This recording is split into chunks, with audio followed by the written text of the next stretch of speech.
pretty sure there's so much to talk about that we could have many sessions on this topic. I thank you all for joining us and for thinking through this together and feeling through this together and potentially arriving at some ways in which we can act as a result of what we think and feel through together. So I'm going to share a few remarks, and then Ashton has something to share, and then we'll open it up. So just some background, I received this particular set of lectures, GA 174B, from February of 1915, from another Jeff who's been commenting frequently on our Philosophy of Freedom YouTube videos, The Lost Scrapbook, or Rue Roughneck was his screen name. So he shared it with me and was curious if I'd ever read it, and I hadn't. And, you know, I had read some of Steiner's other lectures, both when he was teaching for the Theosophical Society and also later lectures that do touch on some of these topics, skin color, racial evolution, and so on. But this one was new to me, and it stuck out because of the way in which it really did make clear that despite his comments elsewhere, race or skin color does have a very important role to play in the present, and indeed for at least a few thousand years into the future. That was different from my prior understanding. So while this particular set of lectures, it's not exactly unique in the context of Steiner's many references to race and folk souls and racial evolution and the mission of white people, it does, I think, provide a condensed expression of the ways that he saw race, again, as still relevant for some time yet. And there's many well, I won't say that they're contradictions. They might appear to be contradictions on the surface in what he is saying about race being superseded by individual freedom in our time. And it could be that this is a new possibility that's arising in our time, but that generic characteristics will continue to be very influential for some time yet. I want to mention the historical context here, right? This is 1915. The First World War began 1914 in July, I believe. And so he's beginning this lecture by sort of praying for the soldiers who were dying on the battlefield. He was in Stuttgart, and you know, factories had been taken over by the state to produce weapons, and new conscripts are being shipped out to the battlefield. And so the air is heavy with war.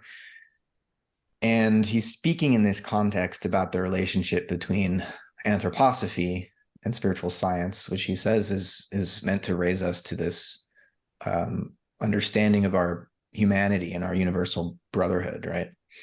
And he mentions in the second lecture a few days later, you know, the way in which for initiates, there's this understanding that when we go to sleep at night, our etheric and physical bodies, which do have these national and racial characteristics, are left, while our astral body and ego are sort of mixing and mingling with all the other folk souls and nationalities. And so in the full Hey, Brian. Okay, there you go. In the full, you know, 24-hour cycle of a human life, there's a sense in which we are both situated in a unique national and racial and folk soul context, while also being resubmerged each night into the collective human being, right? So that's from the anthroposophical perspective, but he's very clear that when it comes to issues of national strife in the context of earthly evolution, that spiritual science, he says that spiritual science lives differently in each people. It lives differently even among white European people, if you're German, if you're French, if you're English, if you're Italian, and so on, right? So he repeatedly says in these particular lectures that he's speaking out of the hearts of those who are present with him, which are Central European German-speaking peoples, and that while he can see the stenographer or the note taker, typing away in the corner. Did you want to say something, Angus?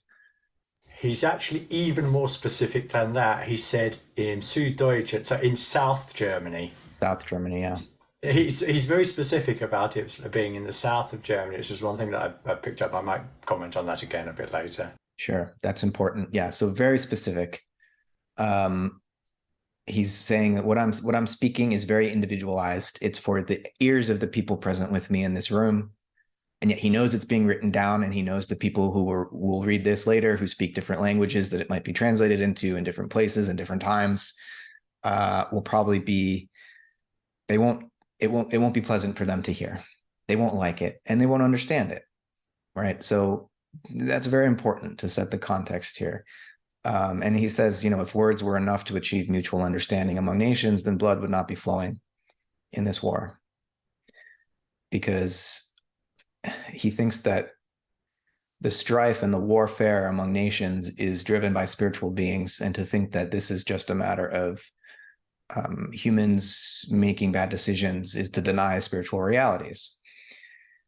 And he thinks that human reason alone is not enough to judge the war guilt, the relative guilt of different nations for starting the war. So all that said, I think there are two basic possibilities as far as I can tell here. The first is that everything that Steiner is saying about racial evolution is true. And to my mind, if this is the case, it's worse than tragic. I think it's abhorrent and awful, but that's human history for you. And of course, it might continue to be just as horrific as it has been in the past. The second possibility is that some of what he says is false, a product of just the common prejudices of Europe at that time. Whether we're talking about natural science like Haeckel, who had a racial hierarchy in a biological sense, or we're talking in a more esoteric way, going back to Blavatsky and the whole theory of root races and racial evolution and the Aryan race and so on. It could just be that these are prejudices of that time, and Steiner had absorbed this and speaks from out of that. If this is the case, some of what he says is true, but some of it is false. This doesn't make, what's going on in these and many other lectures any less abhorrent and awful from my point of view. But I do believe so many of his teachings are so important. And that means that I mean, for those of us who would agree that this second possibility is what's going on here, we have a responsibility to separate the diamonds from the coal. So, I'm admittedly not clairvoyant, but I think that my deeply considered reflections on this suggest that, when I look at our world today, I think the Christ impulse is alive and well. Not as alive and well as I would like, but it is alive and well today among people of all skin colors. I simply cannot look at contemporary culture and society and say that the Christ impulse only lives in people with white skin, or that there are only a few exceptions when that is not the case. It seems to me, if anything, in the United States, white Protestant evangelical churches are nominally Christian, but in their practice and their feeling life, they are the opposite of the Christ impulse, right? Whereas the African-American churches in the US are very often, with some exceptions, full of love and forgiveness and give me hope for the future. An example I'll often give here is after the Emmanuel AME church shooting, when Dylan Roof, this young white supremacist, went into a Bible study, studied with them for some time, and then took out a gun and shot several Black members of the church, that later, when he was in court being sentenced, the women who survived this shooting forgave him, right? And so that, to me, is the Christ impulse at work in these Black women forgiving this white supremacist for killing their family members and friends. So just an example of how I can see that skin color is not a factor here. Are there important cultural differences among the peoples of the earth today? Obviously. I think this question of a kind of abstract equality is misplaced. We can talk about political equality, But in the domain of culture, I think we need, yes, to make sure that there is plenty of diversity, but give freedom to individuals in their different cultural contexts to strive for excellence. And we shouldn't attempt to level that cultural expression. That would be to hold back human evolution. But politically speaking, of course, we want equality. And so often in anti-racist discourse, there's not this distinction made between the political and the cultural and the economic, for that matter. And so that's an important distinction to be made. I think nowadays, the anti-racist discourse and the more explicitly racist discourse, and I'm speaking out of an American context here, obviously, I think there's a deep misunderstanding of human nature, a lack of a coherent philosophical anthropology that would allow us to sort through these issues. And I do believe that Steiner provides us with the sort of anthropology we would need and an understanding of physical, etheric, astral, and ego that would allow us to sort out some of these issues. Again, assuming that we can distinguish the diamonds from the coal and those aspects of Steiner's thought that may not be true from our perspective today within the certain cultural context that each of us are speaking from. And we may differ. This group today may differ on some of these questions, but I think Steiner can help us here. But I also think that whether we're taking an exoteric or esoteric deep reading of what he says about racial evolution, there's no question that these views can be used and misused by people today to further racial animosity and racial violence. I don't think we can deny that possibility. As Steiner says in the second lecture, in the two that I shared, the key here is self-understanding, developing self-understanding, not thinking purely in terms of generic categories. And what's so hard about that is, each individual has to come to that work for themselves. And it's so easy to be distracted by slogans and whether one is tending towards a kind of race realism, as it's called, or white supremacy, or towards a kind of anti-racism. The sloganeering and the groupthink and the lack of self-understanding and pursuit of self-knowledge is just rampant, right? So the final thing I want to say here is that I don't think history is determined. There are these cultural epochs, and Steiner has looked ahead and said these are the general structure of the phases that are to come. I can accept that, but as he's always also making clear, there are certain contingencies. The racial differentiation of human beings is a contingency that Lucifer and Ahriman brought that wasn't supposed to be, right? The simultaneous, as far as I understand what Steiner says about this, the simultaneous differentiation of races all on the earth at one time was not what was intended. But Lucifer and Ahriman interfered with the process and brought this about. But, when we think about what happened in Europe and the rest of the world after Steiner dies in 1925, I think it's clear that some things occurred which he didn't mention would happen so quickly. He says in this series of lectures in 1915 that the German people are especially gifted at sort of racial objectivity and overcoming nationalism and so on. And 2 decades later, the German people descended into what, some would argue is the most atrocious and vicious race-based nationalism in recorded history. And so what's going on there?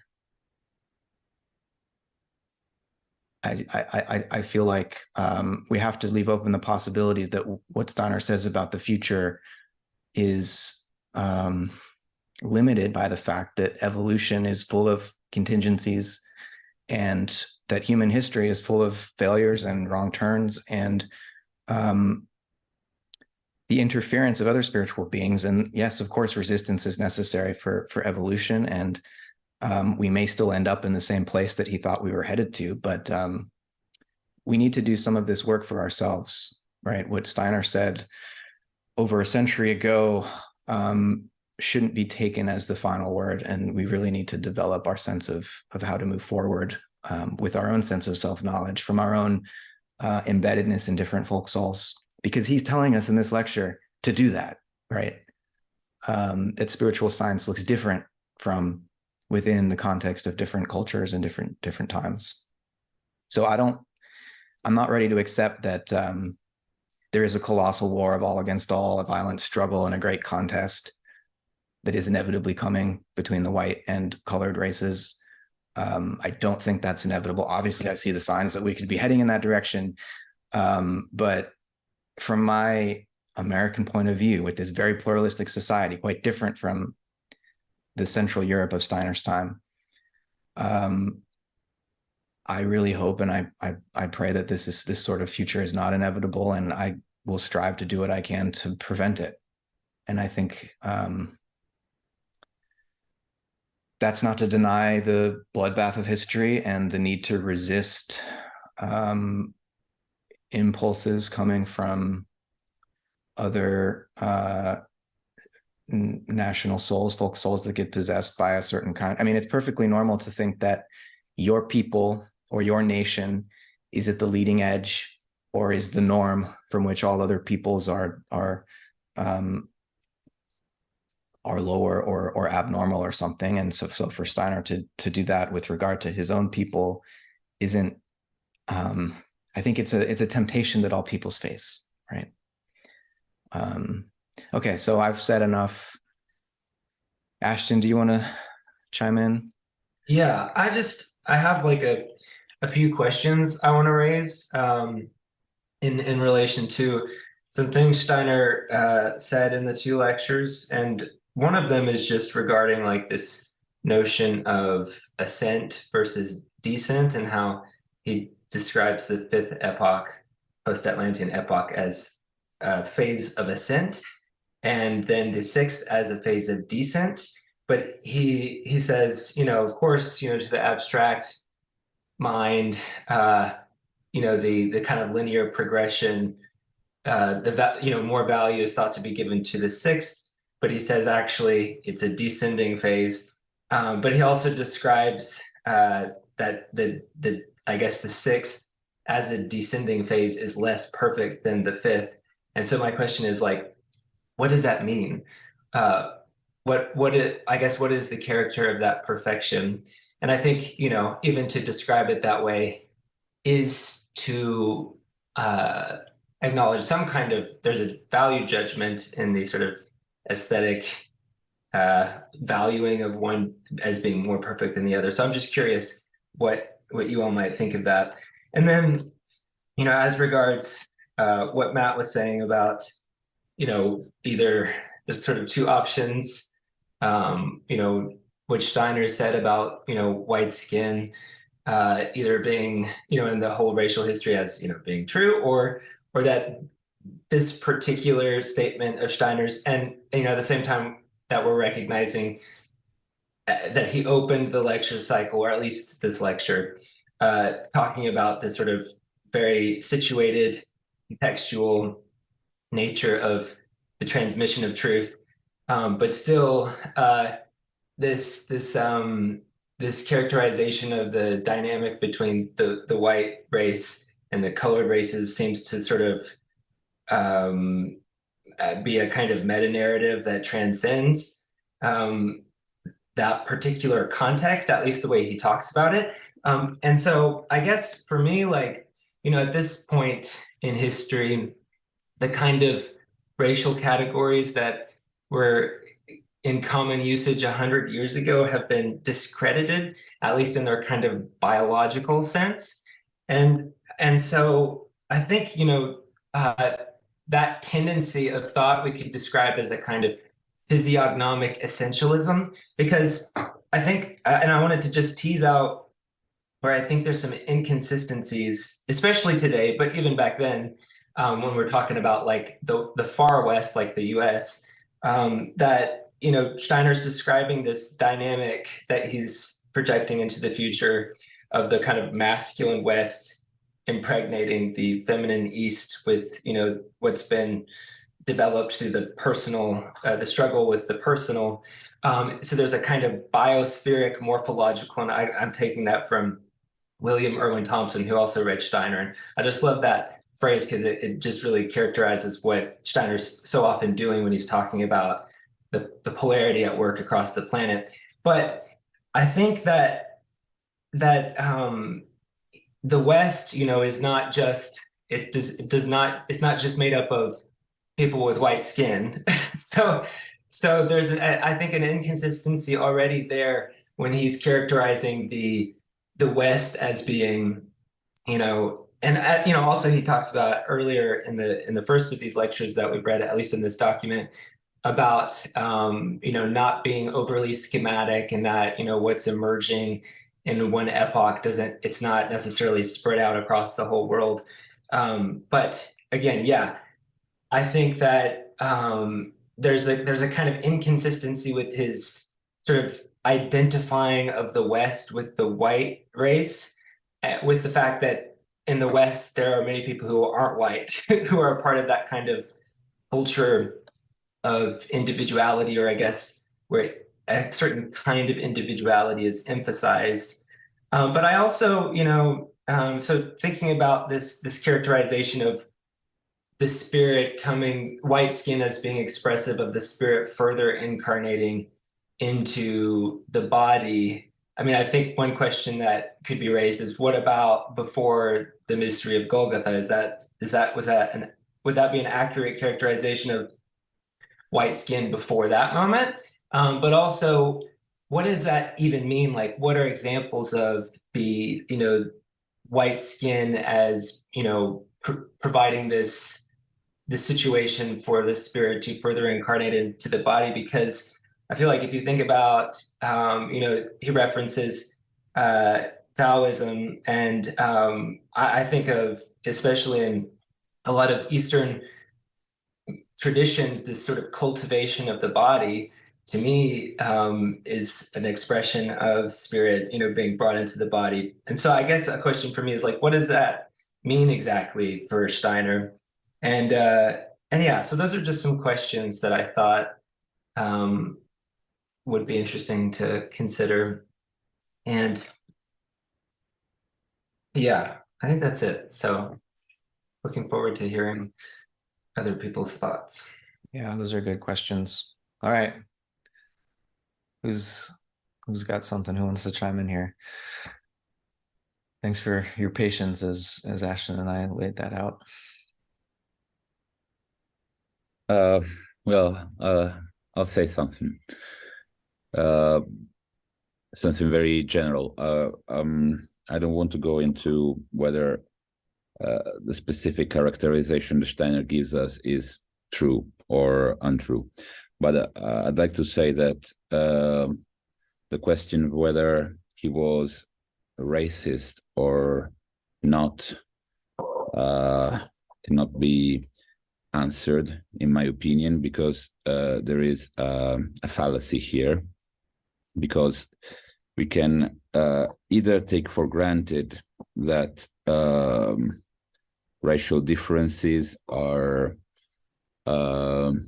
completely irrelevant, and so that the phenomenology of because of course there is some phenomena we can recognize differences between us, and either these phenomena are to be disregarded or they are to be accounted for.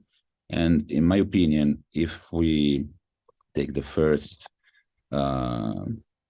option and we just disregard them, then you get just a boiling.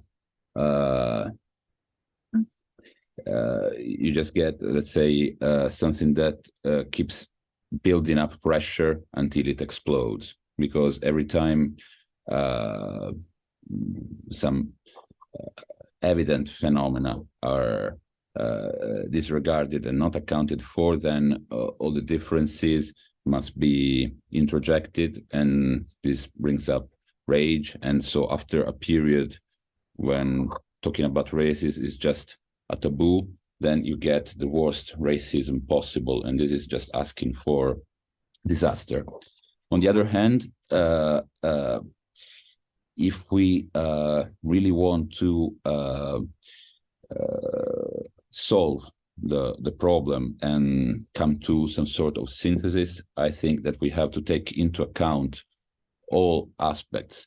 And so, as always, Steiner, in a Goethean way, wants to take everything of the appearance of things and say that it's there for a reason.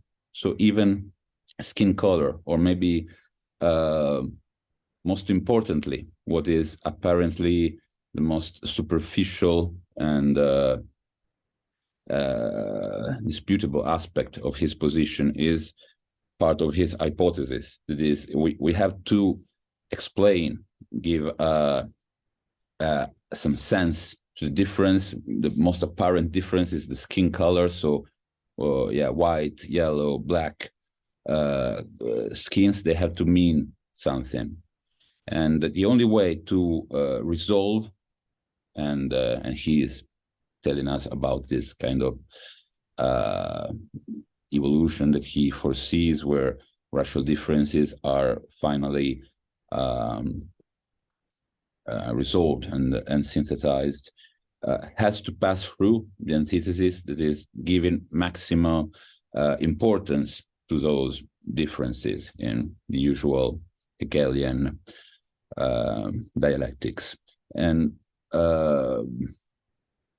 so I think that the only way not to be racist in the sense that is wanting the bad of the worst for one of the races, then is to be what in our current definition is a racist. I think that Steiner, to our current definition, is both very racist, and he's giving us the only solution to step beyond racism.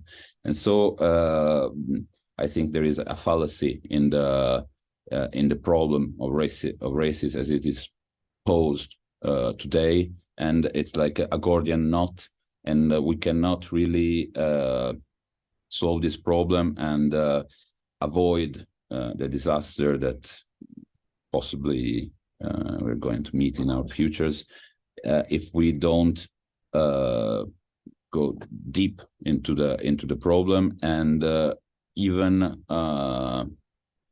contemplate the possibility that there is actually a struggle that has to be fought to come to a solution. And of course, this is very problematic. But I don't think that disregarding the differences will bring us peace. Thanks.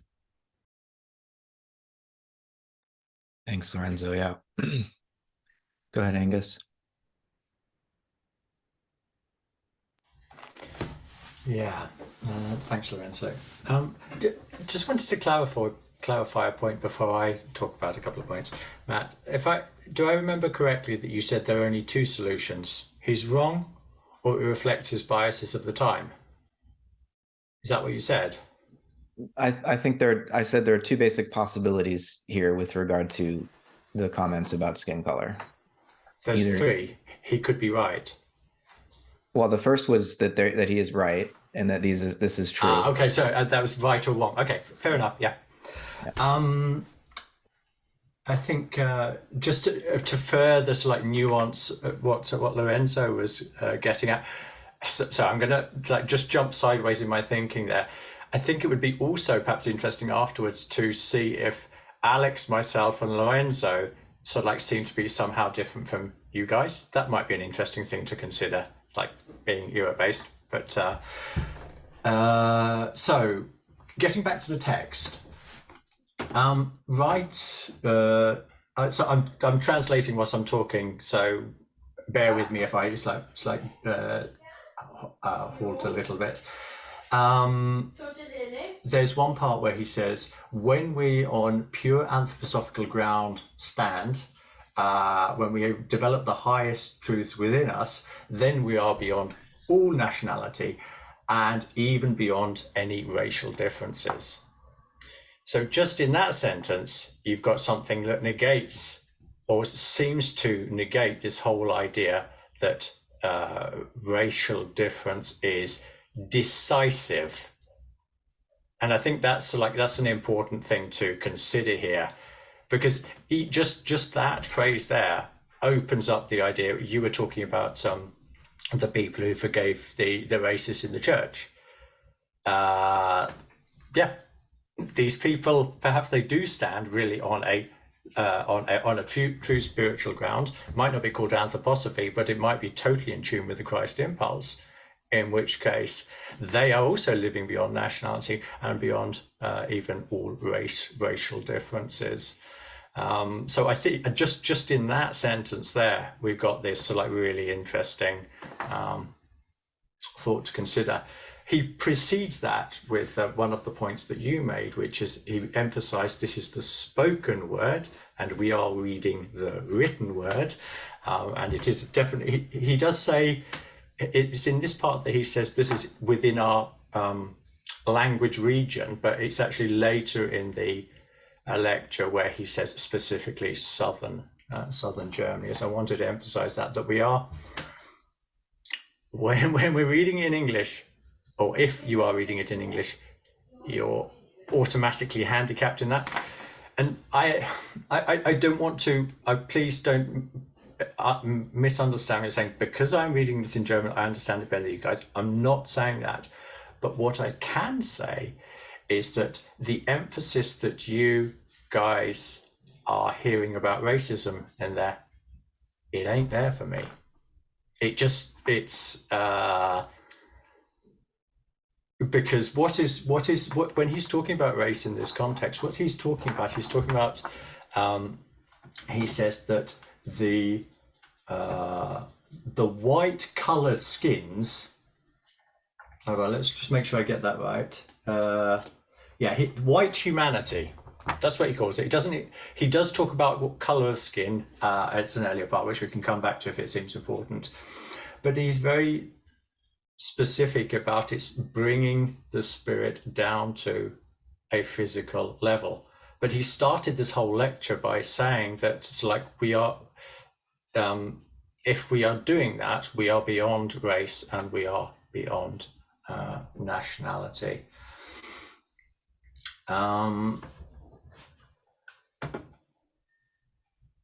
There was the other thing I wanted to comment on, which I thought was also interesting. At the beginning of the second lecture, basically he lambasts part of his audience for doing exactly what he told them not to do.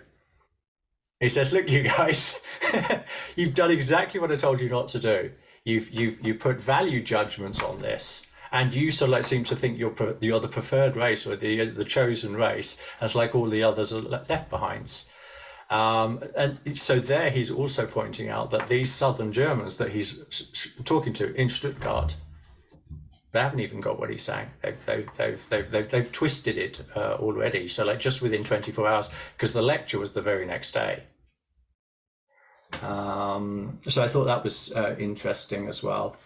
And the other, one final key point that at least in my thinking, which means I don't feel so conflicted about this as perhaps other people do, is he makes reference in the second lecture to his series of lectures called The Missions of Folk Souls or Peoples, I'm not sure what it is in English. And this is an integral part of, it's like anthroposophical spiritual scientific thinking, that group souls have these missions, and he's saying that the yellows, he calls them, he only ever uses the word yellow. He doesn't use any other color apart from white, as like in the German. And he says that the yellows have this tendency to conserve old, what does he call it? It's like mystical impulses, like these old Oriental impulses, and this is the reason, he says, for the coloring of the skin. That's a little bit like more detail than's needed there, but the mission of individual folk souls Sweden, as Alex might well know. So like theirs is particularly in the realm of communication. But I think this is an important concept to bring into this conversation, and it's like, and to make it more nuanced quite clearly. So growing up in a certain country gives us, it doesn't determine us 100%, but it makes it more likely. Lorenzo grew up in Italia. It makes it more likely that he speaks Italian. It makes it more likely that it's like he has a certain relationship to the Italian language that people who learn it afterwards cannot have, or they find it very difficult to develop. And also being a white Italian will also sort of like have a certain impact on that. And being a white male Italian will also have an impact on that. These are all such obvious statements for me. And yeah, I think those are the key points that I felt were important for me in these two lectures. Thanks, Angus. Got 3 hands up. Let's start with Jeff K.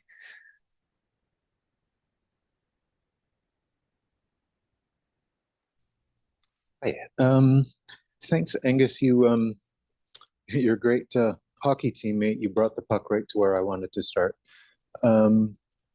So yeah, this lecture series, he does make reference to the mission of folk souls, and which he gave in June of 1910. And he says something to the effect that, this, when he's referring to those lectures, he says they are essential reading. I forget his words, but they're essential reading for any anthroposophist. So I thought, okay, well, I'm going to take note of that. That sounds important. And he definitely greatly expands on what's going on in these lectures that we're talking about. The folk souls and the nation soul and all these things. So I've only had time to read the first 2 lectures. We'll read them all, but in the second lecture, he introduces a really interesting concept, and actually, this has been touched on a little bit already this morning. He introduces the term of the like a spiritual term of a homeless man. He doesn't mean the way we literally mean a homeless person, but he's talking about a spiritual phase of development where, in our whole context here, he's talking about really that this has been referred to in so many words earlier today as well. It's that part of our humanity which we can touch into, which transcends any of our our nation or racial identity or anything of the sort. What we are in our physical etheric bodies when we're awake versus where we go off to when we're asleep. It's like that kind of non-group soul part of us that the humanity we all take part in is what he's referring to as this the homeless man. So it's kind of an interesting term in that sense. What I equate it to is, I guess, what is that phrase we say, to be a citizen of the world, right? To talk about someone who's truly worldly in the sense that they can mix and match with anybody, and they're not they're kind of a truly integrated spirit, fully into humanity. So there's all that, and that's super interesting to me. I'm still sorting a lot of this out. Like, I have questions. As I go through, especially these Mission of Folk Soul lectures, he goes actually into great detail about the hierarchy that the folk soul belongs to, right? And I can't reproduce all of the detail just yet. I'm just kind of absorbing an impression of it, but it kind of points to this bigger point of, I guess, what Angus just said a moment ago, that each group soul, each nation, each racial group, and so on, has its mission, in the grander unfolding of human evolution. And I guess, Ashton, you asked this question as well. What does that mean? An ascending phase of evolution or a descending, and that question plays into this piece as well. What is the big picture? Where's evolution going? And this phase ascended here, and then this phase descends here, and this group soul had this mission, and so it's a very big dance choreography in that sense of the grand history of evolution. But I guess, as I say, maybe I'll just leave it at about this point. But I'm kind of in process of absorbing all of this, and not sure where it all goes yet, but yeah, that to me, that seems super important. This idea that this difference between who we are when we're awake, in our group identity, and who we are when we're asleep. I mean, not even asleep. Of course, we could be awake and still connected to that kind of, all human spirit identity. So as I say, I'll leave my comments here for the moment.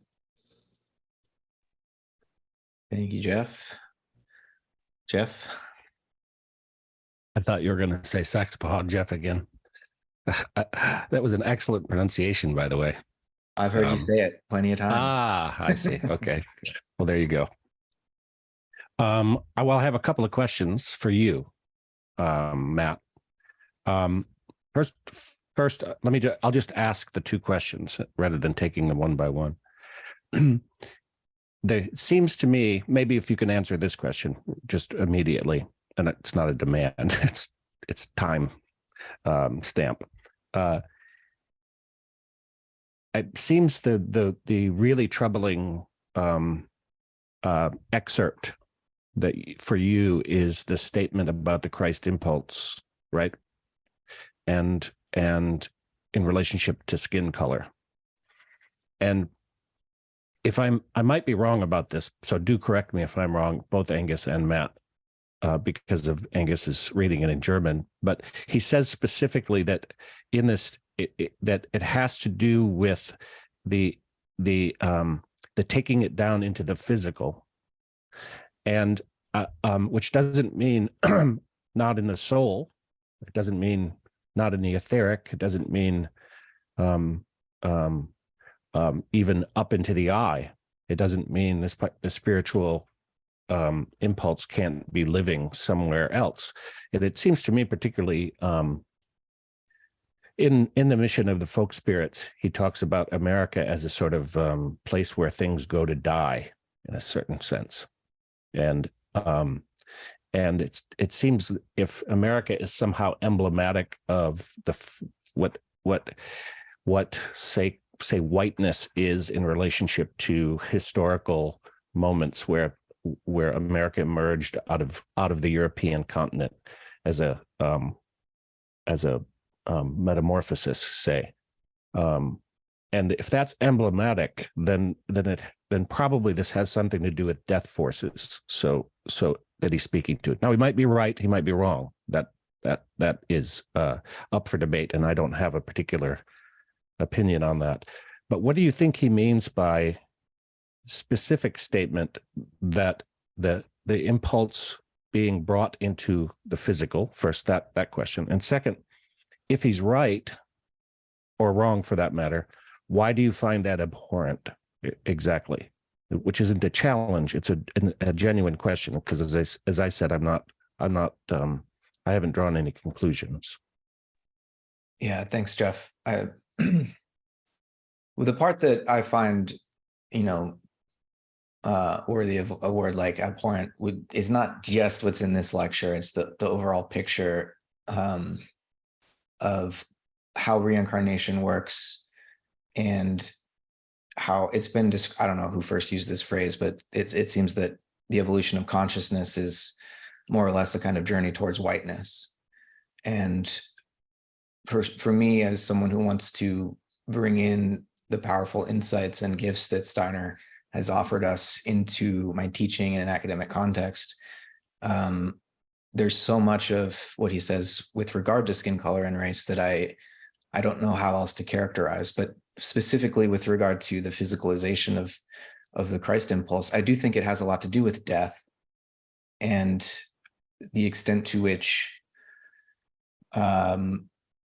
it's kind of paradoxical that physicalizing the Christ impulse in some sense is precisely what would allow us to love in a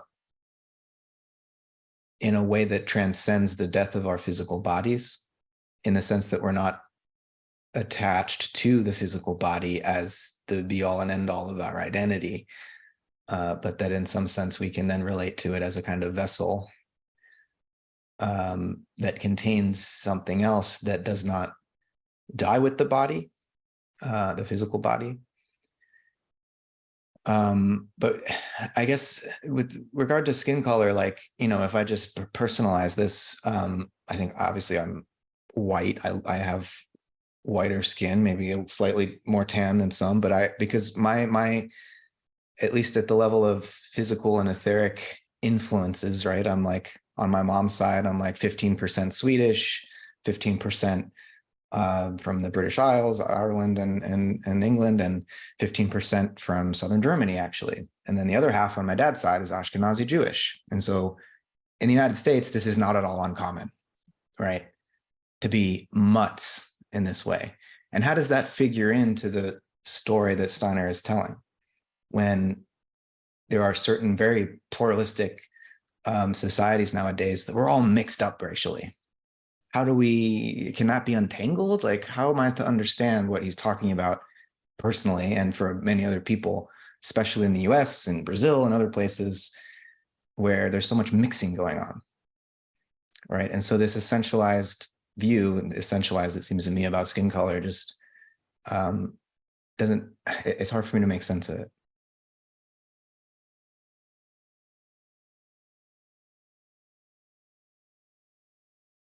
Do you have more to say, or should we? Maybe just a quick response to that. If he's speaking of in a out of a scope, or investigating within a scope, say, of ages that date back to previous incarnations of the earth, and then also in Missions of Folk Spirits, he talks about the time at which racial differentiation started to occur I think it was between the Lemurian and the Atlantean time. So before the beginning of this epoch. Is that the right word? Yeah, I think it is. And if there's this evolutionary role to play, say, of peoples who are etherically connected with places, with the soil of the earth and the respiration of the earth in those places, that we have some sort of role to play, not we meaning white people, but wouldn't human beings differently configured? I'm not an esotericist enough to know how those configurations go as relates to physical incarnation now, but isn't there a sort of inertia associated with what is somewhat inevitable that will then give over to that which is more and more universally a free deed? Is that a clear sort of question, but also addition to what you're saying? Yeah, no, I think so. I mean, just exoterically speaking, looking at human history, there was a time not that long ago when there wasn't as much migration as there is now, or migration that occurred as quickly from generation to generation, such that, again, we get all mixed up, people of all colors on all continents. And that seems to me to have really accelerated after Steiner's death, massively, especially in the United States. And so what is the unique mission? I think talking about the mission of white people is just too abstract at this point. Like, and Steiner gives us permission to think in terms of individual folk souls, even within what would be called the white race. And so what is the unique mission of people in the United States as regards spiritual science? It seems to me that it might be different than what Steiner was saying to these people in Stuttgart 110 years ago. It is very different, I would suggest. And I would suggest that he, in the Mission of the Folk Spirits, he deals with that, because he suggests that, say, if you could see the etheric workings of your intestines, you would see an amazing process that was sort of aurically, beautifully colored, multicolored, in the sort of rainbowic sense of that word, emanating, right? But it wouldn't tell you anything, right? If you could see when you can see the head, it's pale. There's very little going on there, which is kind of funny, I think. But when you liberate the etheric from the head, you have a global not global. You have a cosmogonic almost perspective that makes available all that your intestines tell you is about yourself, right? And so this he equates with the American mission, which has to do with, again, the death forces that are in the head, and that we lack productivity, not productivity in the industrial sense, of course, but in the creative sense, and so this sort of void, this sort of emptiness, in a certain sense, is, I would suggest, like, it's plausible to think of that as part of the way in which people can be a vessel. And I would agree with you that the rapidity at which people moved around the globe since that lecture in southern Germany is mind-boggling. And there's no way that he could have ever known that was going to happen with that kind of rapidity, and that maybe evolution is sped up in a way that he didn't foresee. And maybe we are at the doorstep of needing to develop something that we didn't, that wasn't meant to be developed until later, something like that. Yeah, thanks, Jeff. Oh, you want to chime in quickly, Angus, and then we'll go to Alex. Yeah, there was a curious reference to 312. I've just he made very curious to a reference to 312, which is also, it's like shortly after that, that's when all the mass movements started happening in Europe as the Roman Empire began to crumble. So there might actually be like an indirect link there. I just wanted to add that because I thought it was a strange detail for him to bring into the lecture. Interesting. I'll take note of that. Alex, go ahead. Yeah. So I'm going to be quick, but I wanted to say that I do share sort of the same feeling of these comments or these words about relating skin color to the spiritual potential of certain peoples to be quite off-putting to me. And I end up also asking myself how, of course, as Angus also said, this is a translation. There's a certain context.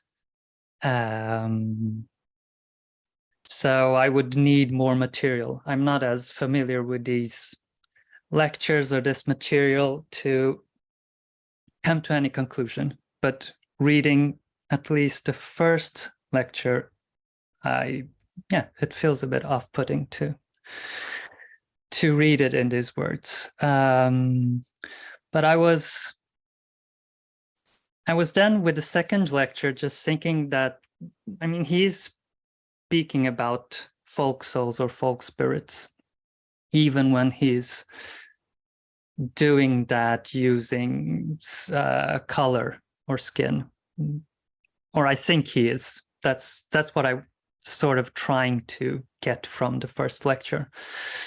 And I'm relating to my personal life. I have a Portuguese mother and a Swedish father. I was born in Portugal. I lived there for 30 years, and I've been here in Sweden now for more than 15 years. And well, there's definitely a difference in terms of physical difference, of course. There's a difference in souls between Swedes and Portuguese. And there's even a difference in spirit. I can definitely identify that. So the idea of a folk spirit and a mission, it doesn't feel alien to me. Maybe mission, I also agree a bit that mission starts to become a bit difficult in our days when we are when we live in such a plural society. But there's definitely blind sides or shadows to different cultures in the world that would need, that collectively could be developed, I think, both in the soul life of peoples and then the spiritual life of peoples. And I have a sense that these are things that live in the atmosphere, so to say, the cultural atmosphere of each country and each culture. It's like, for me, being quite acquainted with both the Portuguese and the Swedish language, it's just different. There's differences in even that. I become different people in both language, and the accessibility to certain spirituals and soul-like living phenomena. Difficult to put words into these, but it's not the same thing. So, if not a mission, at least a potential to be developed there. But correlating that to skin color, or saying that skin color or race is a cause of that, I wouldn't like to go there. So it feels strange for me that Steiner, or at least that's how I'm understanding, if I would take literally Steiner's words here.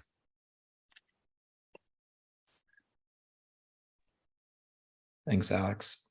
Lorenzo, I just want to check in before you have to leave, if there's anything you wanted to share before you depart. No, it's okay. I just want to thanks everybody, say hello, and looking forward to the recording. Ciao. Okay. All right. Take Bye. care. Bye. Chat, please. Hi, can you guys hear me okay? Very good. Yeah, I think where I come down is that most likely Steiner is just a product of his time, coming out of Darwinian evolutionary theory, and just that period in Europe was just an underlying assumption, in a sense, that white people were superior to colored people.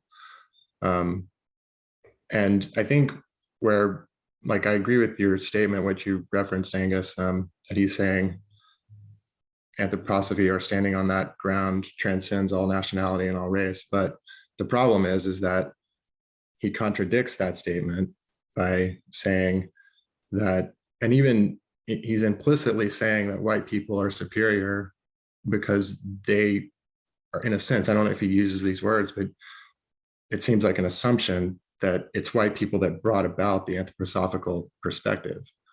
And that, what is it that the East is feminine and West is masculine, and it's to be seated, it has to take on what white race has given to them. To me, it's a clear sense of racism and a superiority of white people. And he's implying that colored people, yellow or African American or Black, will eventually have to submit to the insight, the understanding, the revelation that is brought about by white people.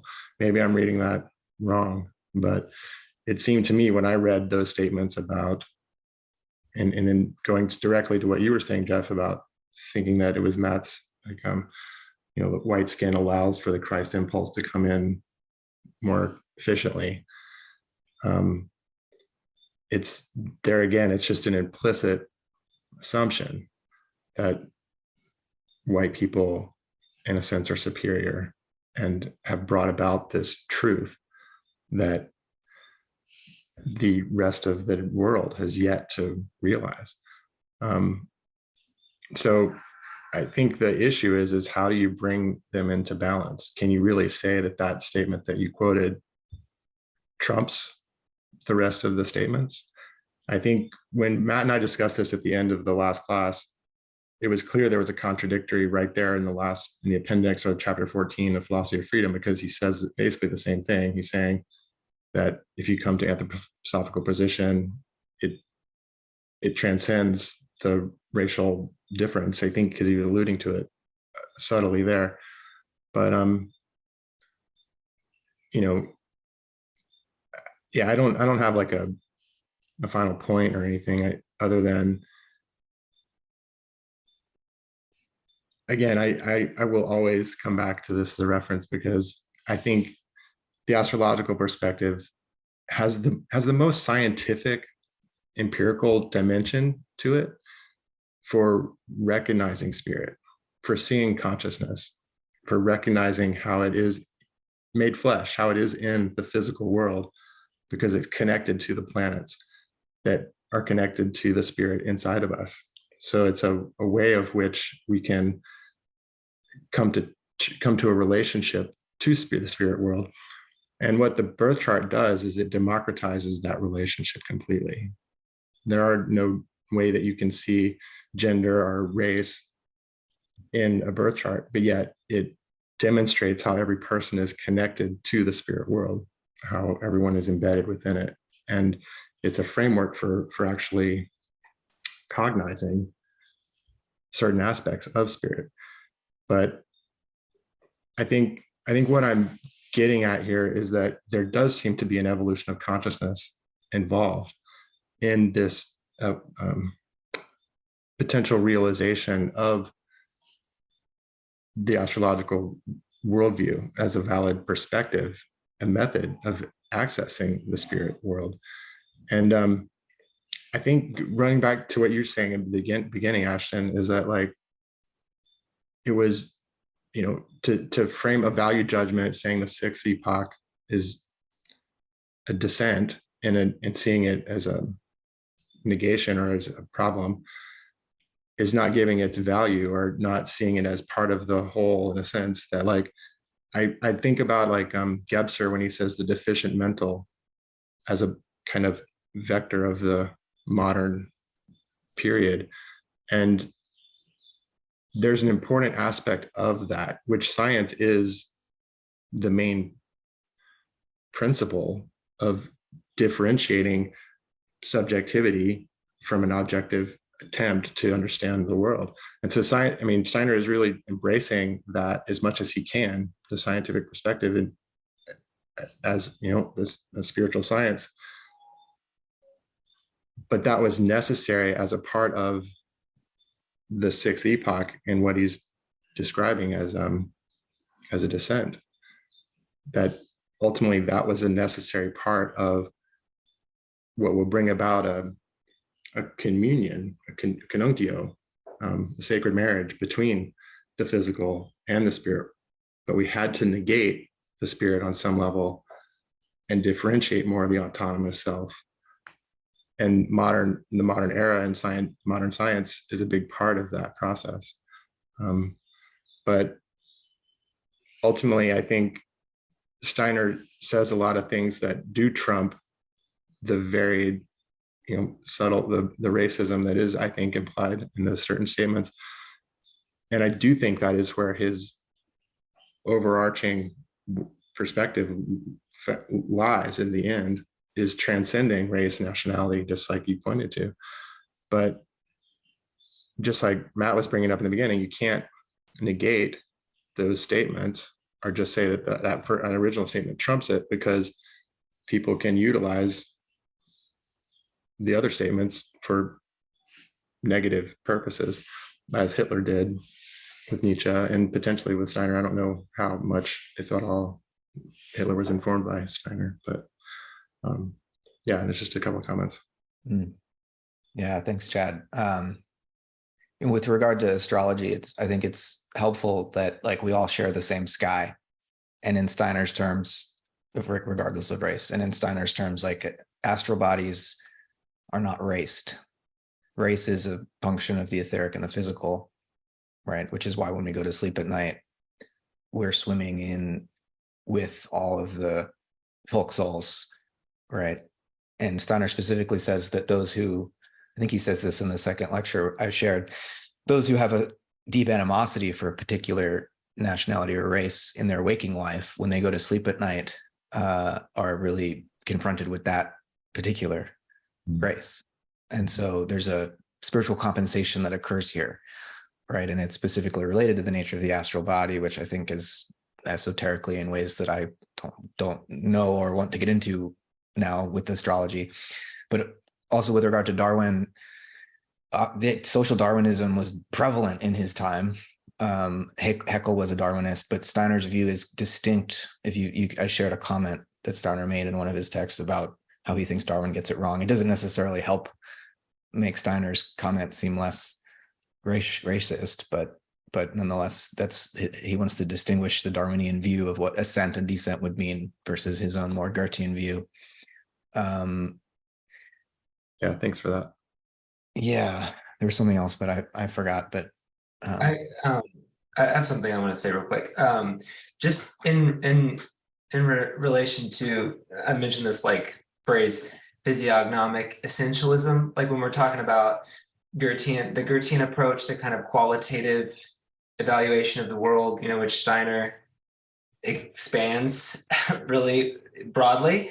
And just this, or we could talk about morphology, but I think physiognomy is maybe a bit more specific, or they overlap. But I think, and this is interestingly, I think it becomes more salient when we're talking about disease, because Lorenzo was speaking to this. I think it becomes more salient when we're talking about something like disease, because there's an idea that, every disease or illness that someone struggles with has a meaning, and I think that can be the case. But maybe there's some kind of an array of different kinds of meaning. And, I guess I think there's just some limitations to the physiognomic morphological approach, or maybe even a complexity that I think Steiner speaks to in different lectures when he's talking about appearance or like what the meaning of an illness is. So I think the skin color conversation for me, like the way he talks about it here, just verges on a kind of simplistic reading that I guess I just feel unsure about. But anyway, I think framing it when it comes to I guess these issues is like this complexity around the physiognomic and like the meaning of qualities and circumstances, and maybe how we can't exhaustively ever characterize things. Yeah, thanks, Ashton. Very complex. The last thing I wanted to say, Chad, was with regard to Hitler and the rise of Nazism. Hitler specifically addresses in a newspaper article in the early 1920s what Steiner was doing and anthroposophists were doing with regard to social threefolding in Germany. And Hitler hated it and referred to it as a uniquely Jewish method of distorting the minds of German people or something. And Steiner responded in a letter to some anthroposophists that if this man comes to power, I will have to flee this country. And that said, after Hitler does rise to power in the early 1930s, some anthroposophists were drawn in that direction. Others kind of stayed quiet to preserve Waldorf schools. They didn't want to be especially antagonistic towards the Nazis, but it was, I would say, it seems like my understanding was a fraught relationship, but some anthroposophists did become Nazis and others just laid low. That's my understanding. Steiner himself, though, saw Hitler as a threat very early on. Right. Great. Thanks so much. Angus. And some got shot for being anthroposophists. Kalunga, for example. But that's not what I was going to talk about. Just a quick flashback before I want to come back to right where we started with one of your comments, Matt, there. But actually the Huns, they overran Europe. It's like 50, 60 years later. So the timing was actually pretty good. Perhaps he really did know what he was talking about. Because by 376, the Huns were all over Europe, it's like tearing down the walls in Rome, and it was finally conquered sort of completely 100 years later. So we really had sort of like a lot going on in Europe in the 4th century there. Matt, I loved your image that you gave about the forgiving nature of the people in the church that you were referring to. It's a story I wasn't familiar with. I see two aspects going on there related to the Christ impulse. Love and the ability to forgive, definitely a central Christ impulse. But the other central Christ impulse, which I think is like more tightly connected to this particular text, is the awakening of the consciousness soul, the bringing conscious awareness of the spirit down into matter. Now, I don't know these people who went to that church.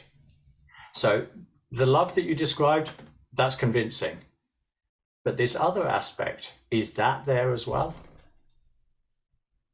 I leave that there was a question. You can't know the answer. I can't know the answer. But perhaps we're looking at it like through too simpler camera angle. The Christ is, yeah, it is love. But so how's it working at the moment? It's like through this Michaelic impulse.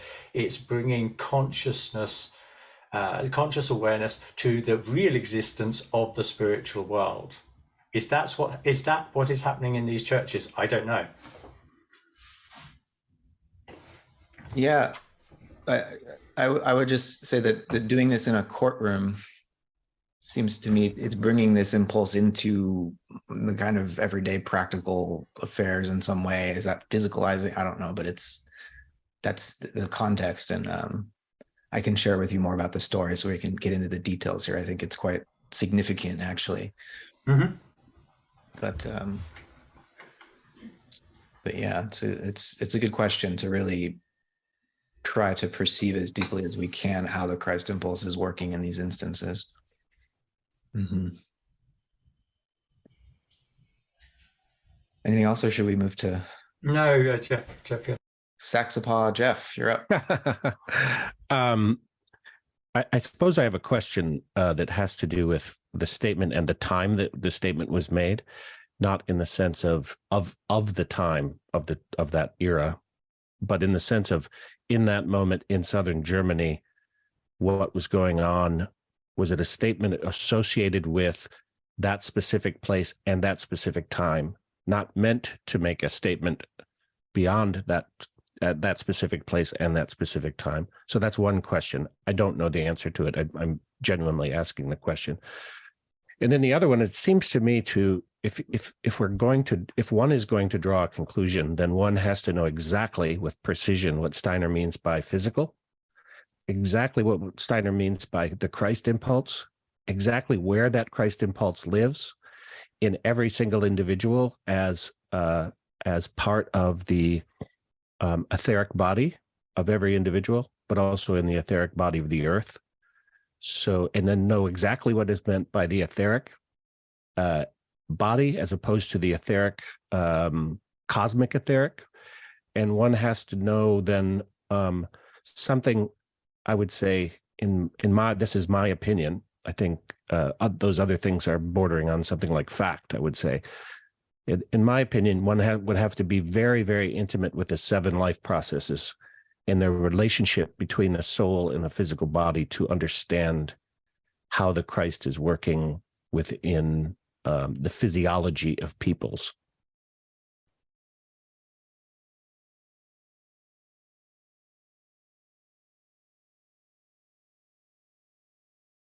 Who's clairvoyant? Here. I can speak to the time and from one perspective, just corresponding to what I was saying about the astrological perspective, providing a method.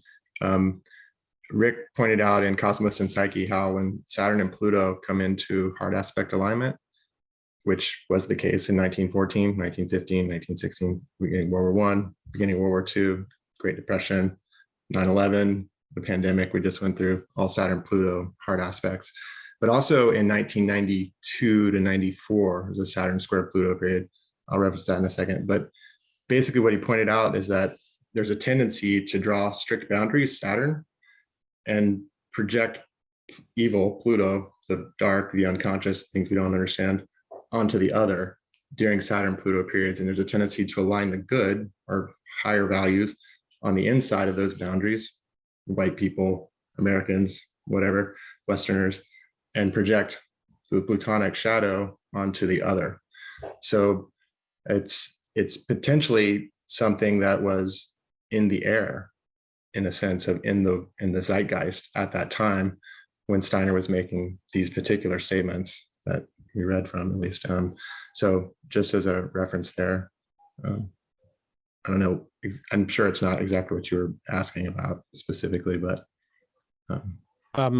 No, but that's very helpful. I was looking forward to your archetypal perspective in this conversation, and I will chew on that. The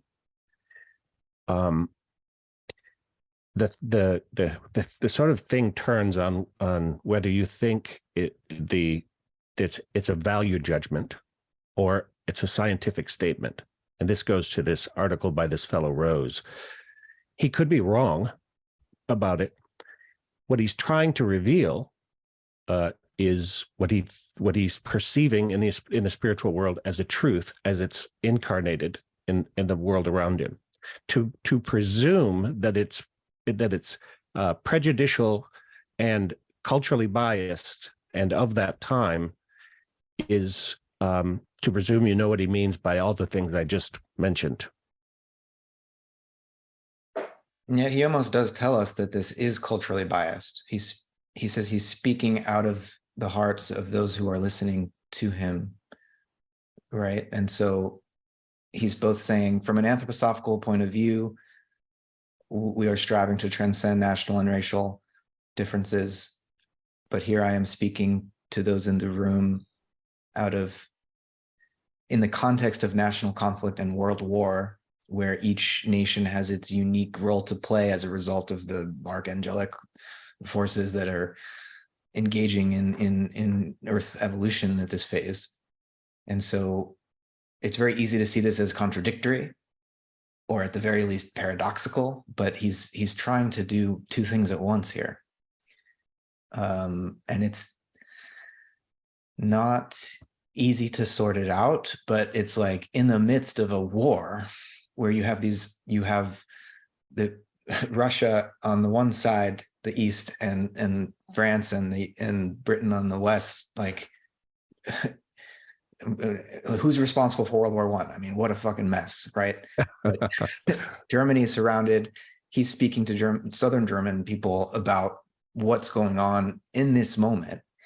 I think it was a few months later that the German U-boats sank the Lusitania and 1,200 people died, and 100 plus were American. Go ahead. And it was just months earlier that he as a very effective leader within Germany, almost averted that war. Like, the accounts of that are, I've just been exposed to one of the accounts of it, and it's startling how much influence he had, how high up in the German government and German culture at that moment. And after the war, in terms of the war guilt question, trying to shift the discourse internationally, because he saw if Germany was blamed for this, it would have consequences later. It's the closest thing I've seen to him seeing World War II on the horizon. No, he literally predicted World War II. He didn't call it that, of course, but I can find the source and share it later. I'd like to talk to your point, Matt, about he recognizes the difficulty of what he's doing there, where he prefaces the first lecture with all of these points about subtleties of language, the context in which this conversation or lecture is taking place. But the second lecture for me is a recognition. He's saying, I failed. I didn't manage to get you to think the way I wanted you to think about this. That's my reading of the introduction to the second lecture. Yeah. Yeah. As a white Hedian, my understanding of history is as like the highest we can hope for in terms of human history, integrating what has happened and looking to the future, the highest we can hope for is tragedy in the dramatic sense of it. There's a lot of tragedy here. Failure, but failure, like Steiner says elsewhere, that if you're striving from a spiritual place to achieve what is required and you fail, it in some sense it's still a good deed to strive for that, right? And so here we are. Yeah. We don't judge based on the consequences of that it seems like the deed has failed, because seeds are planted for the future that might bear harvest. Yeah. So I have a couple more minutes here. This has been so wonderful. Difficult, but rewarding just to talk through all of this with you guys. So I appreciate Maybe all that you brought. maybe sometime in the future we can take up the mission of the folk spirits, because that plays a product.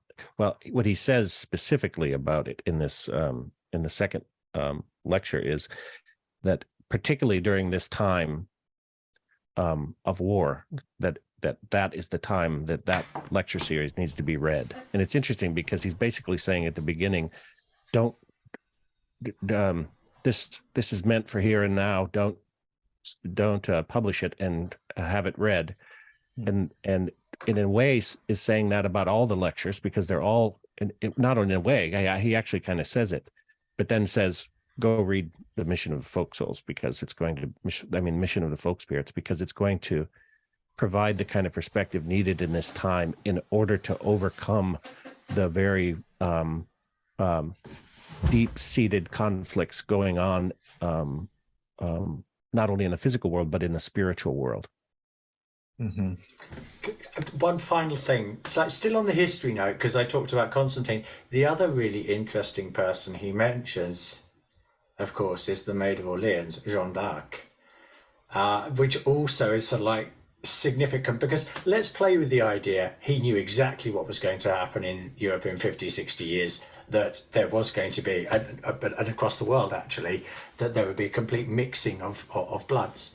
So what's the context of the Maid of Orleans in this? Because she follows directly on, if I remember correctly, when he's talked about Constantine.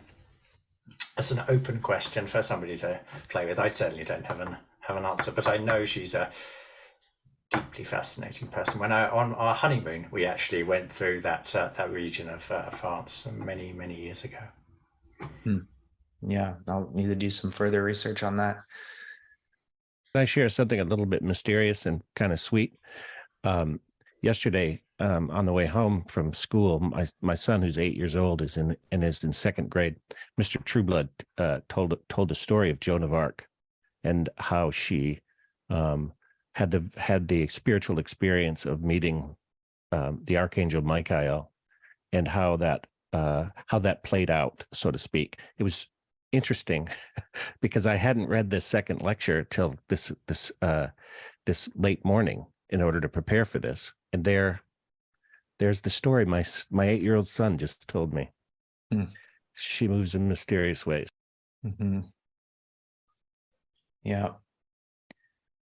Well, obviously these issues continue to be very, very relevant. The world seems on the verge of another major explosion of violence. I mean, there's war underway already that doesn't show any signs of settling without first becoming more of a world war.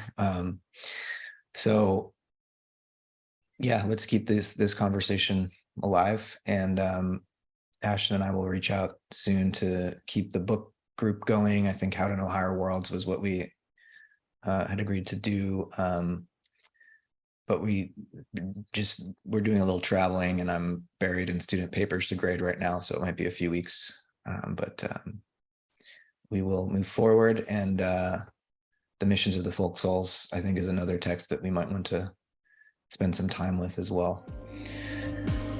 All right.